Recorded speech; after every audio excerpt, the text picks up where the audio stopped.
حدثنا غندر حدثنا شعبة عن الحكم عن علي بن حسين عن مروان بن الحكم قال: شهدت عثمان وعليا رضي الله عنهما، وعثمان ينهى عن المتعة وأن يجمع بينهما، فلما رأى علي أهل بهما لبيك بعمرة وحجة، قال: ما كنت لأدع سنة النبي صلى الله عليه وسلم لقول أحد. शुअबा ने बयान किया, उनसे हकम ने, उनसे अली बिन हुसैन हज़रत ज़ैनुल आबिदीन ने और उनसे मरवान बिन हकम ने बयान किया कि हज़रत उस्मान और अली रदी अल्लाह अन्हु को मैंने देखा है।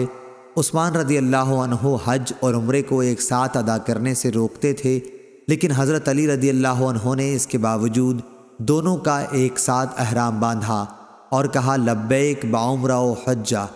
आपने फरमाया कि मैं किसी एक शख्स की बात पर रसूलुल्लाह सल्लल्लाहु अलैहि वसल्लम की हदीस को नहीं छोड़ सकता। सही बुखारी हदीस नंबर 1563।